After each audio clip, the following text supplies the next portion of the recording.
Hello, listeners, and welcome to episode number 151 for the National Land Podcast. I am your host, Mac Christian, and also Chief Marketing Officer for National Land Realty. Now, today we're talking about everything we can with conservation easements, how they work, how you can use them, the pitfalls of conservation easements, and the benefits of conservation easements. We're talking with Doug Bruggeman, an agent with National Land Realty, and also an ecological economist. And we're talking with Sara Johnson, who is a conservation biologist with North American Land Trust. These are great minds to talk about the topic at hand. Now sit back and enjoy. And we are live, and this is the National Land Realty Podcast, and I am here with Sara Johnson. She is a conservation biologist with North American Land Trust, and I'm here with Doug Bruggeman, who is an agent with National Land Realty, who happens to have a specialty working with endangered species and carbon credit markets, and has done work with North American Land. I'm leaving off the North. It's somewhere in the Americas. It's in the top part. North American Land Trust. Doug's done some work with them. Doug, I'm going to cue you in first. Tell us a little bit about your background and sort of how you started working with with conservation and stuff in terms of real estate. Oh, great! Yeah, thanks, Mac. So I have a background in ecological economics. So basically, how do you find the most cost-effective way to achieve sustainability? And that led me to a position with National Land Realty as a realtor here in Boise, Idaho, where I help folks find land and market land, large acreage, especially around hunting, recreation, and ranching. And also, work on threatened endangered species crediting problems across the U.S. And actually hosted a limited series on YouTube about species crediting and how that works. So you can find that conversations on species credits on the YouTube. And I've been doing that work for many years. And that's how I got to know North American Land Trust, because they work on a variety of environmental credit markets as well as providing traditional land trust services. And so I thought it'd be a great opportunity to bring Sara Johnson onto the pod and talk about conservation easements and stewardship opportunities within land markets. So thanks so much, Sara, for joining us. Yeah, and Sara, how about you do the same? How did you get to North American Land Trust in the first place? And tell us kind of about your role there. Oh, man, thanks for having me. And thanks for inviting me and thinking of us. I feel like this has come up a few times where, maybe someone younger than me is like, how did you get to do this? It seems like such a cool job. You get to wander around outside and look at plants and be out in nature. And I totally get to do that. And it is a great job and I love it. I do work as a conservation biologist. I like to consider myself an ecologist because I've kind of got a little bit of knowledge about a lot of different areas of the natural world. And in terms of how I got to NALT or North American Land Trust is, a circuitous, kind of zigzag path of various different jobs over the years. But I have always kind of been a little bit in biology. I kind of started as an environmental educator. Then I kind of got more into research and field biology. I went back and did my master's degree after many years in between my bachelor's and master's degree. And I studied rare plants and worked within the Endangered Species Protection Funds and Endangered Species Protection Act. And from there, I kind of just worked through various different field positions. I did some grassland work, I did insect work, I did bat work, I did plant work, and eventually settled on really enjoying just an overall perspective of ecology, which finding the North American Land Trust was a great opportunity because when you are looking at a property, you are assessing all of its conservation values. And so it really just ended up being a perfect fit for me to kind of ease into. And that's where I'm at today, and I really enjoy it. You just said something I never realized that I've always wanted to say in my life. And it's like to sit down with somebody and have a conversation and be like, I'm into bat work right now. That's just what I'm doing right now. It's kind of where I'm feeling the bats. I work with bats. Well, I always joke that, my husband always worked with plants and his schedule was just so chill. And I was working with birds and getting up at 4 a.m. And then I was working with bats and I was up from 8 p.m. until like 2 a.m. And I was like, this schedule is just this is wild. This isn't working for me. And so I kind of made it back to plants and general biology. So. Excellent. And so with North American Land Trust, tell us, you mentioned you go out in the field and stuff like that. Tell us kind of about your role with them. Yeah, so my role is primarily as a biologist that comes to a new oncoming conservation easement and assesses the conservation values of a property. So we call it a desktop analysis, a site visit, a baseline documentation, which is a portion of the conservation easement process.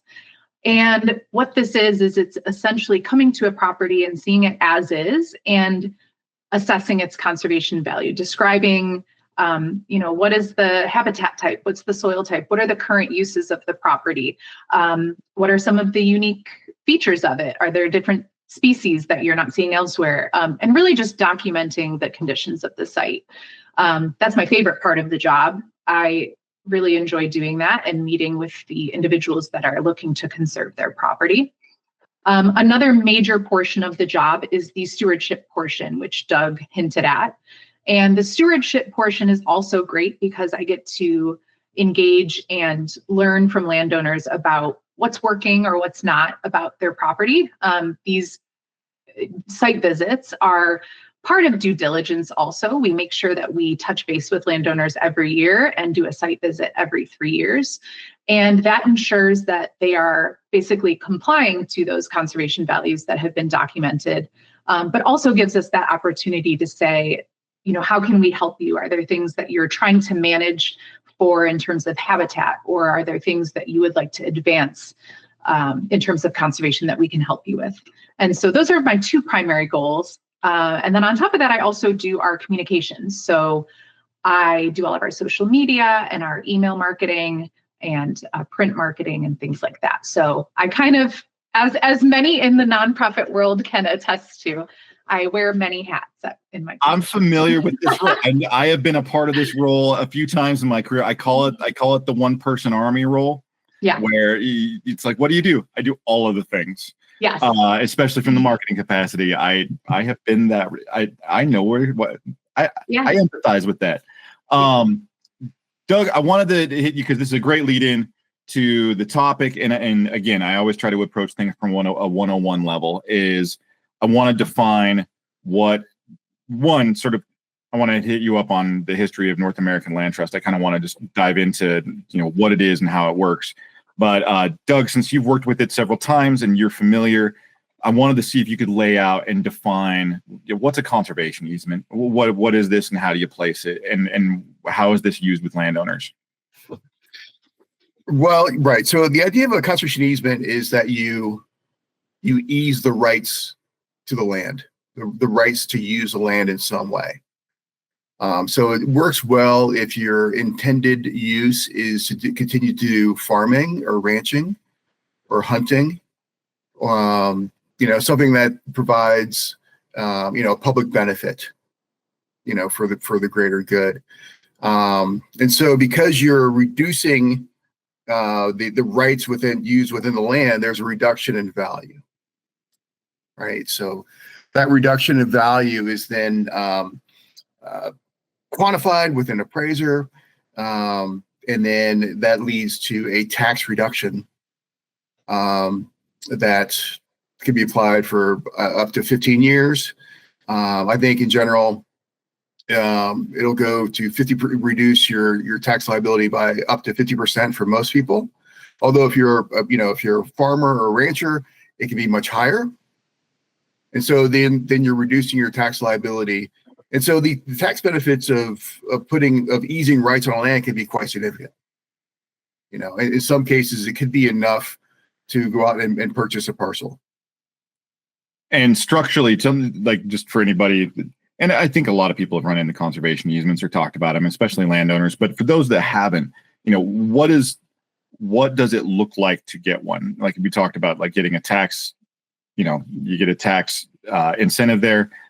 But in terms of what you're doing to the land, what you're doing to your property and how the easement functions, and it's, for conservation or for non-usage or however that works. Right. Well, I would, my understanding, that there's a deed restriction put in place. there's an approval process with an appraiser and with the judge. And really, I rely heavily on the land trusts. It's critical to find a land trust that has a good history with this. So maybe Sara could highlight some of the aspects for me here. So yeah, definitely. I mean, you definitely discussed, I think, the basics of what the conservation easement does and is for. I think what's also important is that it is a tool for protection of land, and it is currently the most effective and the strongest tool that we have for permanent protection of private land. And we say permanent, and we mean permanent, forever, in perpetuity, nonstop. So it's a recorded legal agreement that, like Doug said, it does permanently limit future development and subdivision of a property. And it may limit some other activities, primarily those that would harm or would maybe impact those documented conservation values that we mentioned. What it does not do is say that you are unable to build a house on a property. It does not maybe limit that you still may be able to produce crops or graze or use it as agricultural land. We have many active timber properties, many active agricultural properties, and we also have properties that are just family land that are used for the family to own and enjoy or to hunt on or various other activities. So it does limit certain activities on the property. You can't necessarily build a resort or use it for certain financial gain, but there are many other things that you are able to do with that property, even if it is encumbered by an easement. And all of that information is documented and discussed and negotiated essentially at the time that conservation easement is put in place. So that is something that we work with the landowner or the municipality or the government entity or the developer or whoever that may be to kind of define the terms of that easement when it is put in place. And one other portion of that I think is important is, again, this is a permanent easement. So I think sometimes people wonder what the difference is in terms of perpetuity. And there are other avenues to limit development or certain activities on land, like deed restrictions or term limited easements. So you may hear of agricultural easements that are maybe 3 years, 10 years, 15 years, things like that. And those are also great. They are temporary, though. A federal conservation easement is really the only way currently to truly ensure forever protection for a piece of land. And that's where we come in. We're the either the owner of that conservation land or the holder and the steward in terms of that conservation easement agreement. Yeah, and so to distill it down, it is a landowner saying, I'm not going to do this thing that we've agreed that I won't do forever. And whoever I sell to will also not be able to do this thing. And an easy comparable would be Doug, you're familiar with this, the carbon credit markets, where it's I'm not going to cut these trees for up to 40 years. And then for that, but it's not a credit system like a carbon credit where you receive income off of that or anything like that. This is a tax, you receive a tax incentive on that. That's an agreement of, I'm not going to be taxed on the value of the thing I'm not going to do. And so since you won't be making income off of that thing or impacting the environment around you or however it's structured, you're agreeing not to do this thing and nobody else can do it forever. And I'm going to sell it to somebody and they can't do it either.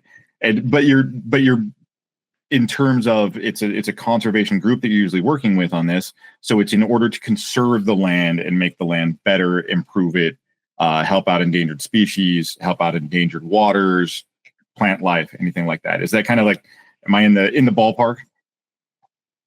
Yeah, totally. In terms of reasons why someone may want to put a conservation easement on their property, sometimes there are reasons that are triggered by a regulatory action. So you were saying, and this is something Doug can speak to probably more than I can, but in terms of mitigation or species banking, whether there is something that's enforceable by law due to impacts somewhere else. And so that would trigger basically protection of habitat elsewhere through these various projects. And most of the time, these require a easement holder to protect the property with a conservation easement, like a land trust or some other accredited or certified organization to do so. And then, of course, there's the voluntary conservation easement, which is just someone coming to us hoping to conserve their property and hoping to, of course, get those tax incentives or other, incentives to do so. You just used a word I'd never heard before, and I think it sounds as awesome as it is. Is it species banking? Is this to tell me? Yeah. So, you're not putting them in so a bank, I'm assuming. They're not going into a vault, but No, kind of. Just kind of hoping for something like that. Well, yeah, right. So the idea of like a species bank or species crediting, it's like a wetland mitigation bank, right? So probably folks are familiar with wetland mitigation, where if you're engaging in some sort of real estate development, you have to unavoidably impact wetlands or streams, under the Clean Water Act, you have to offset that impact, right? And so you can buy a credit from a stream or wetland mitigation banker, and that credit represents somebody getting a piece of land elsewhere and protecting it, restoring it, and then establishing conservation easement. In that case, conservation easement is a legal tool that says we're protecting this in perpetuity, right? So that provides durability. They love the phrase durability of the environmental benefit to offset the impact. And so the idea is the same thing with threatened and endangered species, is that if we're impacting threatened and endangered species, that we can, sell credits to offset those impacts. So maybe that's a whole topic for a different podcast. And just like we're always revising and looking at the Clean Water Act and the Endangered Species Act, and we'll see what that's going to be looking like here in the near future.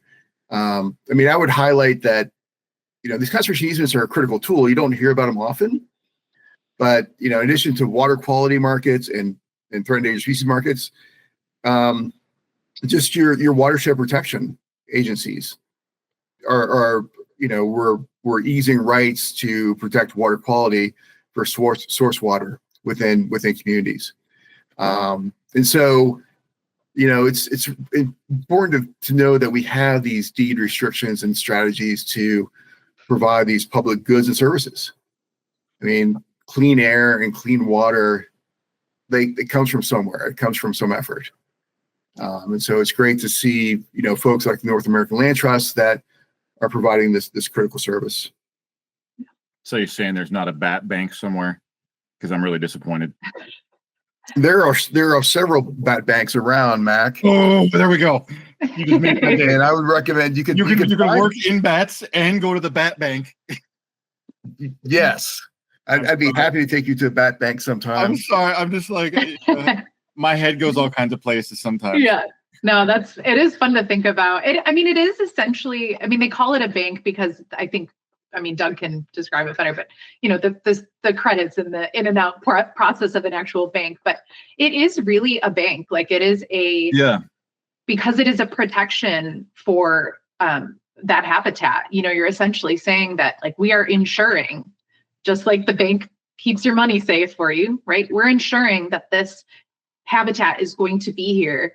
And again, the role of our land trust is to not only make sure that that's forever protected, but we know for a fact that we will be getting eyes on it forever to ensure that it maintains that habitat value, that habitat purpose, and making sure that it's managed and stewarded properly to make sure that that is always, the end result is that those bats, hopefully, given our best efforts, will stay there, right? Well, and so, okay, like in terms of the industry, and I want to give you a chance to kind of go through the history of North American Land Trust here, but in terms of how these land trusts work, is it a targeted approach where, I really don't want to beat this one to death, so I want to pivot to something else. Let's take an endangered tree, because it's going to be the bat show if I talk about bats anymore. So let's make up a tree here, and it's purple fungus hawthorn or something weird like that, and it's endangered, and you have certain encroachment into the habitat for that tree.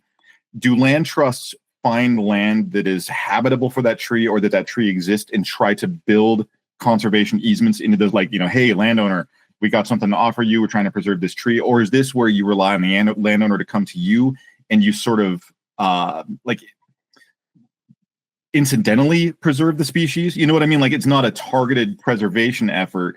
It is we managed to preserve this species because it existed here and they came to us. How does that sort of dynamic work? It's a great question. It actually works both ways. And I would say it also depends probably on the land trust. I think some land trusts work, I would say that we, as well as many other land trusts, work by a both, a bidirectional approach, right? So some people come to us because they are looking for some sort of resource in terms of trying to protect the property, or say that, we have had, and I have in particular, had individuals come to me that say, I have this really incredible bog on my property, or I have this rare plant or this rare animal or whatever that it is. They're trying to protect the property to conserve that. That does happen. There is a lot of scenarios where we may, and I'll talk about this in a little bit, but we have focus areas across the country where we have an abundance of conservation areas. And so we may strategically work with partners. We don't often use a targeted approach for landowner outreach to say like, hey, your property looks great, you should conserve it. But we do often work with partners to get to know the community, get to know the people of that area, and target areas that would help provide maybe corridor habitat or, a protection area to make up a larger connected conserved property. And so, it does work both ways. I would say the majority of our, landowner or client community, if you want to call it that, is primarily people who are coming to us from word of mouth. Either they find us because they want to conserve their property, or they know someone who has been, in a relationship with us for quite a long time, and they are like, oh yeah, that sounds cool, I want to learn more about that. That's the majority of the work that we get. Okay, that makes more sense. All right, so tell me about North American Land Trust. Like, I've been kind of dangling this one out there, and I want to make sure we cover it. Tell me about the organization. Tell me how it came to be, and how does it work? Yeah, it's funny too. Actually, you said about trees, because we do protect a number of rare trees on our on some of our conservation easements. And I laughed because you said hawthorn, and I was like, I think we do protect some. I was just saying, please tell me there's a purple fungus hawthorn somewhere. There isn't. But we do protect a number of rare oak species and a number of rare other plant species, which is, of course, my world of excitement. But really, the North American Land Trust is a great organization because it's been around for over 30 years. It was founded in 1992 by Andy Johnson in the Chadsford, Pennsylvania area outside of Philadelphia, which is where our headquarters is still based today. And it's a national conservation charity. We're a nonprofit. We're a land trust. And our goal is really just permanent protection of natural areas, cultural areas. We currently operate in 24 states. We do have a focus primarily in the East and the Southeastern United States. But we do have 5 main focus areas where we also have field staff or field biologists like myself. And those areas have kind of a density of conservation areas. They are primarily Eastern Pennsylvania, where our headquarters is, the Gulf Coast of Texas, Western North Carolina, and coastal South Carolina, as well as the Tennessee Ridge and Valley region of Georgia and Alabama, or we call the TAG region down here, which is where I'm based. And these areas are really important for land protection because not only are they very diverse, biodiverse areas, and they have an abundance of green space, they also have very high development and other threats and pressures that are, kind of making us work harder in these areas to work more like a local land trust, maybe in that national land trust realm. But because we are national and we work across 24 states, we do have, I think, kind of a strength in our ability to work with a variety of different individuals and peoples and municipalities and government organizations, because we have that experience across many different jurisdictions. So we protect almost 140,000 acres across the United States. So we can cross borders and work with really a variety of folks to either target protection or, work with people that come to us to try to coordinate protection efforts. Do you have I'm curious if go ahead, Doug. If you don't mind if I jump in. Yeah. So within your activities, how often are you working with folks who are, triggering the conservation easement process because they want to facilitate passing the land on to the next generation?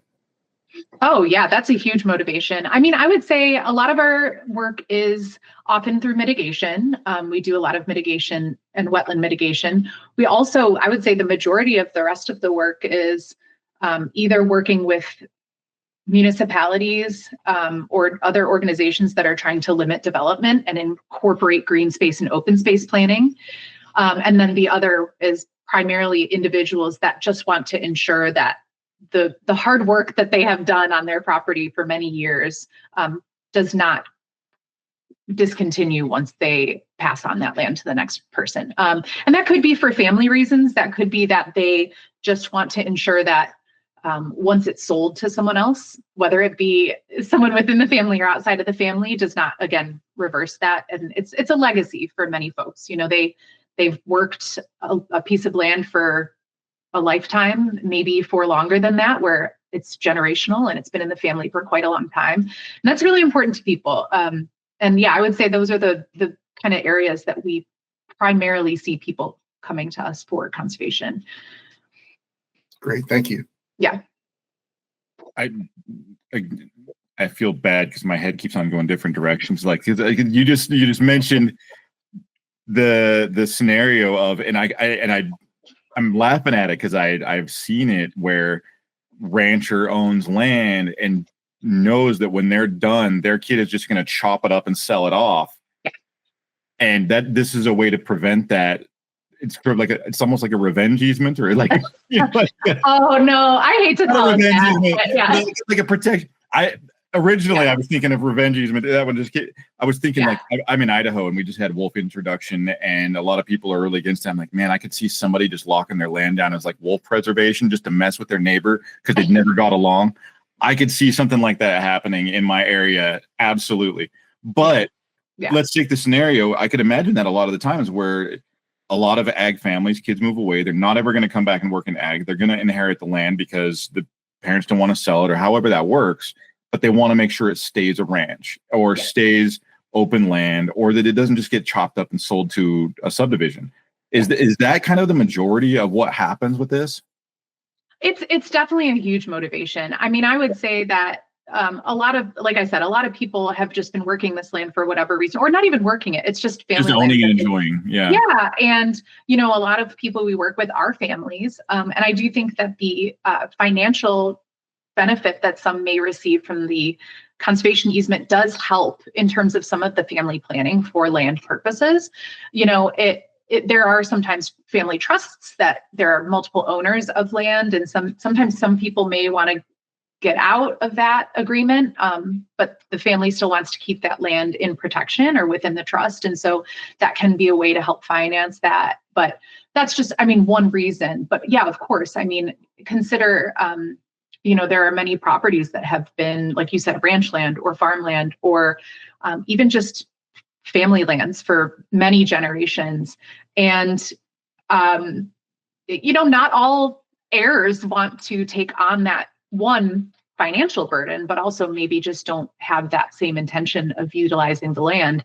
And I think that is a way to just ensure that no matter who owns the land in the future, that its intended use is maintained. And, one thing that I'll mention is the reason that I think this private land protection is so important is because a lot of times we think of conservation in terms of these big swaths of wilderness or public land, which is obviously incredibly important, right? But only around 13% of the land in the lower 48 states is protected in public lands. So these areas are incredible. They are working lands also in many ways. They are extractive lands, but they're protecting imperiled species. They're protecting open space. They're protecting wilderness. But the need for land trusts and private land protection is huge because about 60% of the land is privately owned by individuals and corporations. And so that's over 1 billion acres of land. It's an enormous area of opportunity. It's an enormous area that's vulnerable to change in the future. But I think people don't often think of it because, one, it's private. You don't get to access it typically. And it's also not often thought of as really maybe priority or valuable habitat because it's not often these huge unbroken pieces of land. That doesn't make it any less important though. Having these, patchworks of private land under protection is just as important. And across some of our focus areas, we've seen that happen in real time over the last 30 years where, South Carolina is a perfect example of a place where 30 years ago, when we were just beginning to conserve some of those properties that we protect, there was a more open space and open green space. And now, 30 years later, some of our conservation areas are some of the only places left that are not developed or converted in some type of way. So I think, again, intention is a big part of it. And that's a lot of reason why people come to us. But I think it's definitely a permanent long view that individual has that says, I am taking the risk that I may not know what the future value of this property is, but at least in my lifetime, I want to make sure that I'm seeing it protected for future generations. And like Doug said, for the public good, ensuring we have these ecosystem services for everyone else to enjoy. So this is a question for both of you because I'm just not sure how the marketplace works and I'm calling it marketplace because there's essentially a transaction, is with land trust, anybody who imposes conservation easements, do you have is it grouped up like a product? Is it something where it's like, okay, this particular land trust works with the preservation of trees and, if you work with them, you're going to preserve trees and that's it? Is it like that? Like we're the people you talk to when you want to hunt elk, but preserve every other piece of game? Or do you go in there and talk to the landowner and construct sort of a customized agreement of like, how do you want to manage this land? Let's come up with an easement that will facilitate that and then allow the usages that you want to have. Like how does that part of the process, is that a thing? I'm just trying to, I'm kind of just trying to think my way through it. Like, how do you go to the board with that? Like, okay, you want to work with us. Yeah, I mean, I think that I can talk first, Doug, unless you have something you want to add. But yeah, I think that, again, all of these restrictions or not restrictions, allowances essentially, or reserved rights are what we call them, are negotiated within that easement that you are recording. So, a lot of times there are, almost all the time, there's provisions for various agricultural activities, for hunting activities, for trail building, for impervious road surfaces or pervious road surfaces. There's usually allowances for outbuildings or for homes.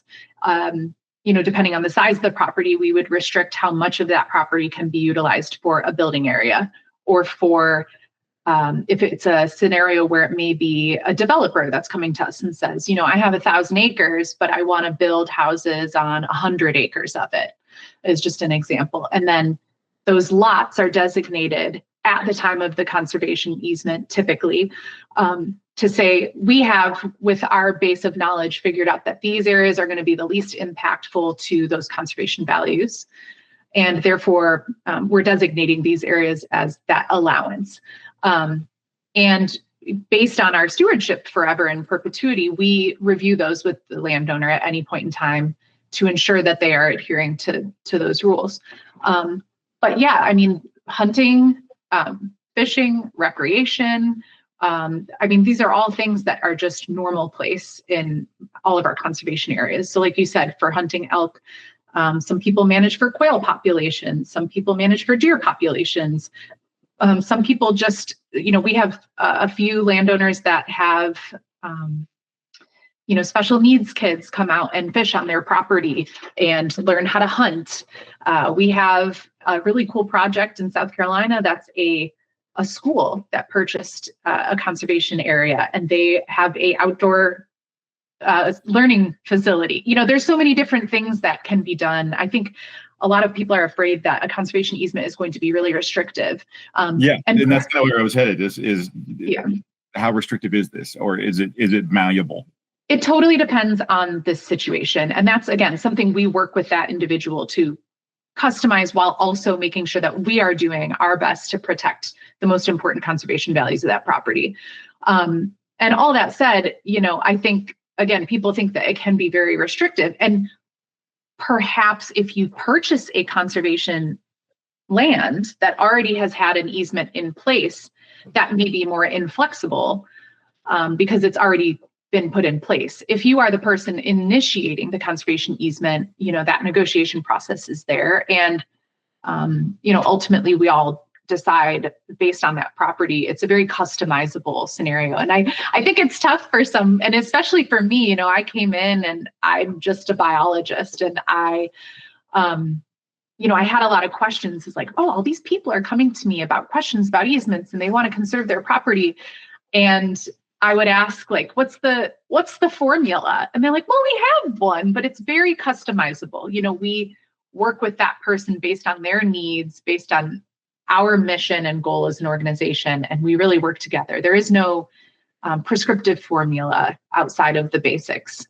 We really do a lot of work to make sure that both parties are getting what they would like to get. And that makes a lot of sense, because I think, and that's probably my next question is I want to ask you sort of about the, depending on who you talk to, there can be a negative interpretation of conservation easements. And, one of those things is how restrictive it is, exactly to the point that you just raised, is if I get a conservation easement, I can't even walk out my front step anymore. I can't even walk through the trees. I can't even look at animals anymore, because you know what I mean? But yeah, there can be these interpretations that is how they function. And, obviously, to your point of what you just spoke to, is that that's not necessarily the case. But what are some of the, in addition to what I just brought up, what are some of the sort of perceptions out there on conservation easements? And Doug, you can probably speak to this really well too. What are some of the negativity out there? What's some of the things that people probably misinterpret? The thing that I always get at first is, well, it's going to make it hard for me to sell my land. That's a big one, right? Right.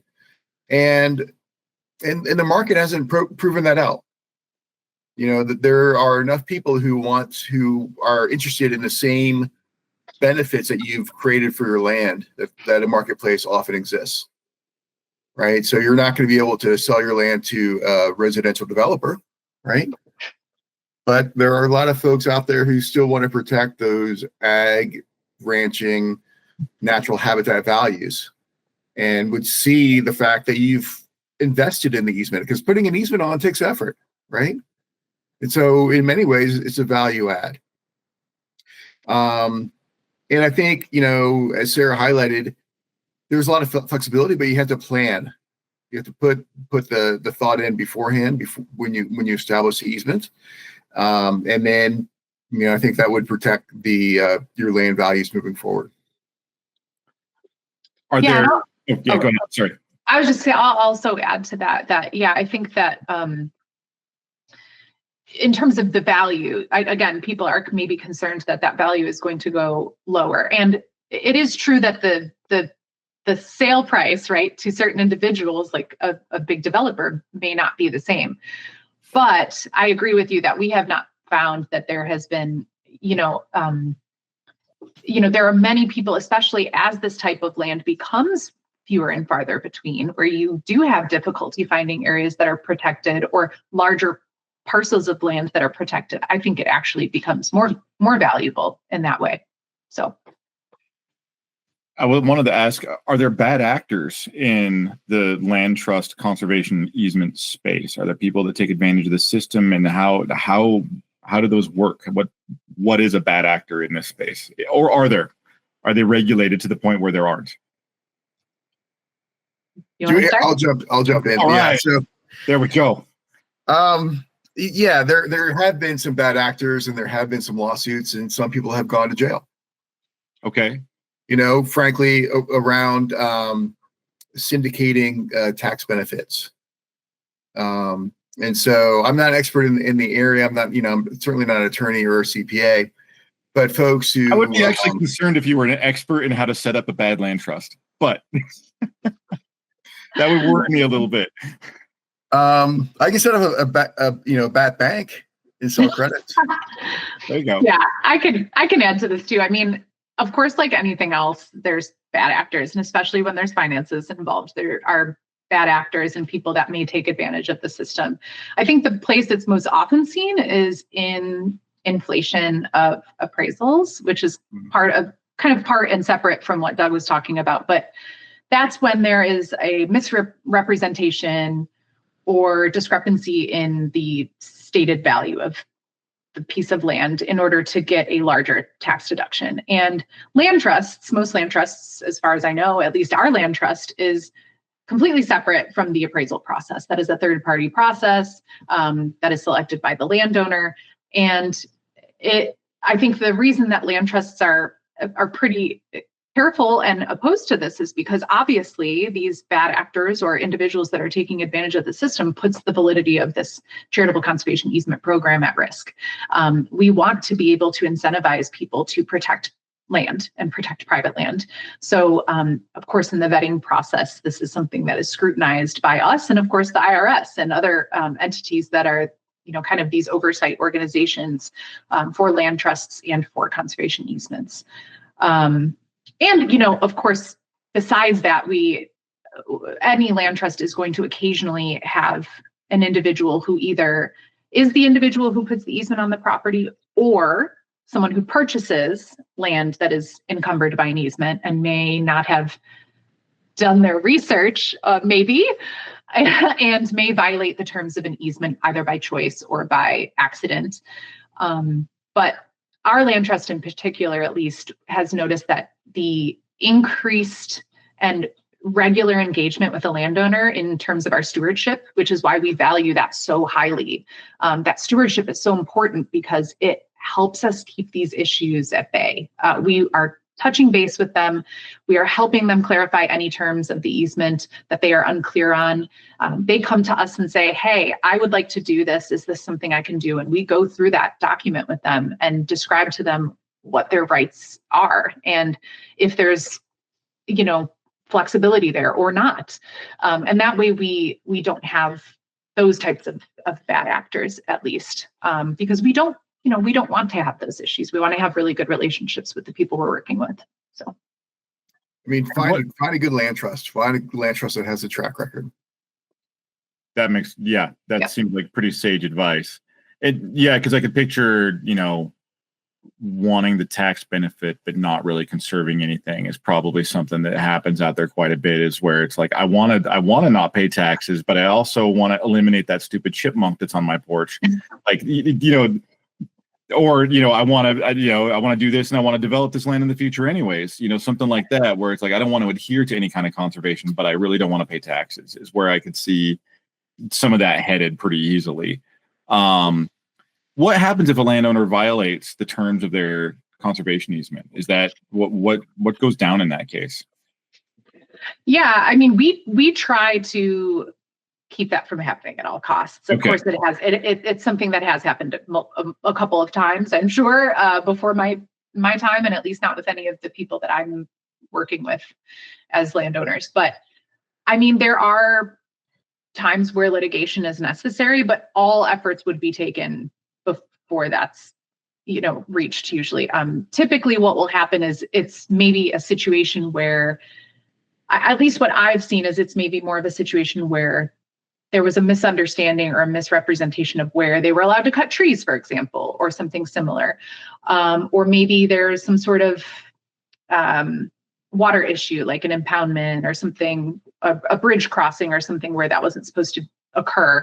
And that is a situation where obviously we are going to come to some sort of agreement about remediation or something similar, versus going through the legal process. I mean, I think there are probably extreme reasons to litigate, but again, it's a delicate balance because we want to work together with that individual to allow them appropriate use of the property, but we also have to adhere to those conservation values to ensure that is the purpose that we have protected this and offered you that benefit. So we need to make sure that those are conserved. Yeah, it's one of those where it's hard to do more business if you sue all the people that you're working with already. You know what I mean? Like, it's like if you have that hardline stance, other people are not going to want to work with your organization. So you have to be amenable to working with people. And again, that stewardship just helps so much, because it is really a lot of times that there is a violation. If there is a violation, it is not intentional. And again, that's why a good land trust is going to try to work with that individual as much as possible, because we often recognize that it is not intentional. It is not malicious. It is something that is probably just a misunderstanding or a misinterpretation. And we try to work as much as possible to avoid that at all costs. Yeah.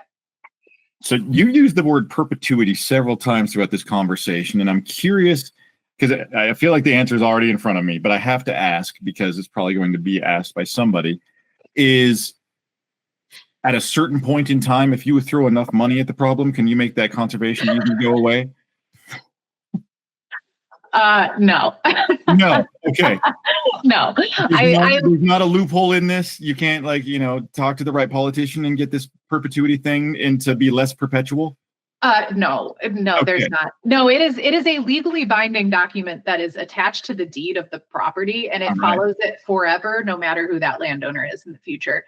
I mean, I don't know about super rich people and who has power, but I'm sure there's always a possibility out there somewhere. But I will say, this is a question that we've been asked often, is can a conservation easement be removed? And what process is, how does that happen?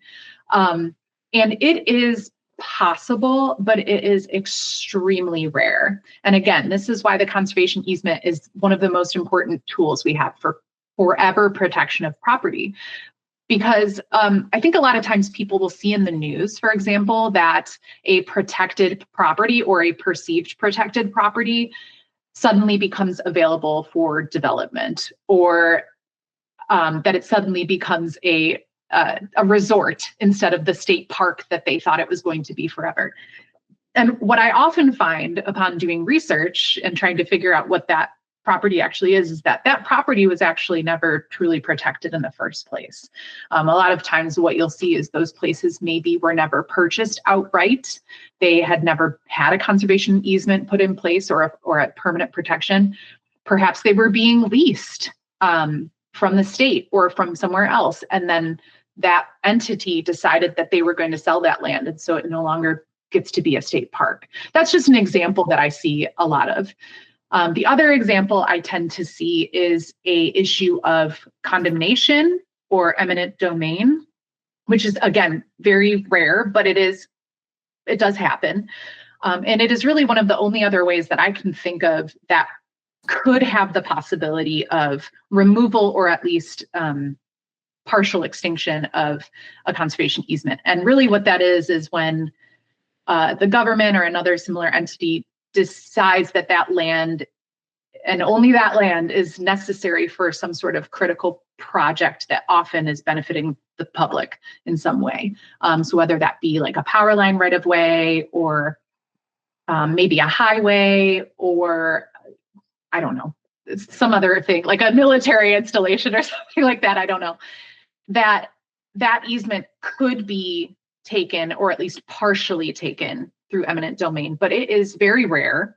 And that is, again, part of our duty as the land trust, is that we challenge that on behalf of the landowner. So in the same way that we uphold the landowners' protection of those conservation values and ensure that they are protecting the property in the way that the easement ensures, we are also fighting on behalf of the landowner to ensure that their land stays protected. And it is very unusual and very rare. And I don't know if Doug has any other examples, but I don't have any other examples. Thank you, Sarah. That was a good list. Well, and I was going to say, because you brought it up too, that it's the only true preservation of land. Because I mean, we just saw it with the big beautiful bill, right? Utah Senator Mike Lee tried getting the public land sale put into the big beautiful bill, and the public stood up against it. And I was relatively surprised at that, because that's been there's been a few politicians coming out of Utah and Texas that want to get into this public land sale conversation. And that land is up to the politics of the era, right? If they get the votes, they can actually, that land can be sold off and that can go somewhere else and used for something else. Idaho has different little programs, like they have their land swap routine, where if you have a purchase of land, you can swap it for land within the state. And there's not a lot of legal restrictions to be able to do that. They try to do that with lake properties up in a resort town in Idaho. And to where like that land looks like public land, but there's a lot of people making legal runs at it, where something like this legally protects it. You know, it's locked down forever. It's a cool process, and it's important to note, because a lot of people kind of bank on that. Like, I don't need to protect my land. There's public land there. Like, it depends on what the politics are at the time. Like, that can be taken away pretty quick. But how does somebody, okay, if I'm landowner A and I want to get a hold of somebody to help me out with this stuff, how do I find organizations like yours? Yeah, I mean, here's your opportunity. You get to throw on the sales hat along with your marketing hat and your biologist hat. Oh, well, of course, I would pitch, our organization as a great fit for whatever it is you need. And again, like I've said earlier today, I think that the unique nature of NULL is that we have history working with a variety of individuals, and it's not just private landowners. A lot of our charitable easements are through private conservation, individuals that just really desire to see a piece of land protected. But we also work with people that many other land trusts may not work with, which are, again, like working with a municipality or a city to protect a green open space, or protecting more smaller parcels of land as part of a connectivity project, or even working with developers to say, we want to make sure that we're part of the conversation when development is happening. We know that development is going to happen. Maybe we can be part of the conversation, ensure that there is conservation included within that, and working to build that open space for that community and for the public good. So, of course, that's one of our strengths that I see. We also, we are a big organization, but we only have 13 staff, and all of us are, really involved in our local focus area. So our field staff is really involved in all the places that we work. But we also have staff that have been with the organization for over 10, 15, 20 years that really just deeply know how things operate and have a really good understanding of the conservation world. Of course, beyond that, there are many local land trusts that may operate for various purposes for you better. Maybe you're in an area that we don't typically have a presence, or we're in an area that, or you have specific needs that are focused on a certain type of conservation that is not maybe our strength. Again, we don't actually have a lot of conservation areas out in the rangeland parts of the world. Would we like to? Sure. Give us a call. But maybe you have specific needs that we're unsure if we can meet, but we can't know until we have a conversation about it. And I think that's the great thing about NALT, is that we're willing to just discuss and spitball and have a conversation and see if there's somewhere to go from there. But yeah, again, you can reach out to us, NorthAmericanLandTrust.org. You can reach out via email, by phone. You can reach out to me.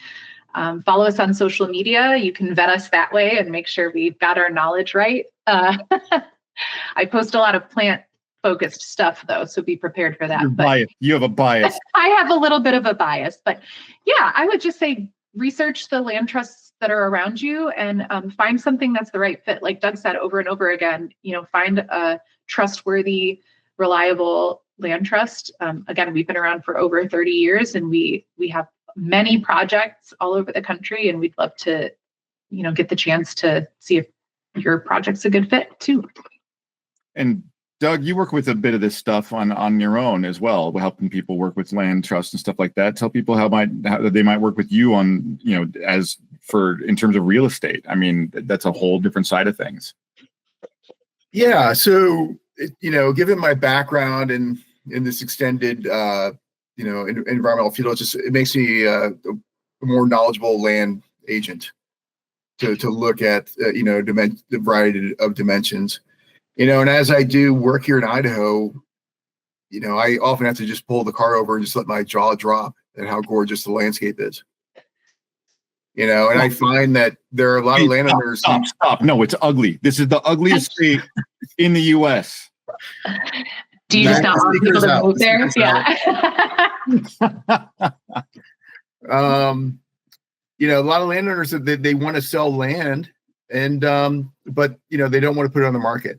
There's a lot of unique pieces out here that would be fantastic for a land conservation easement. Mm-hmm.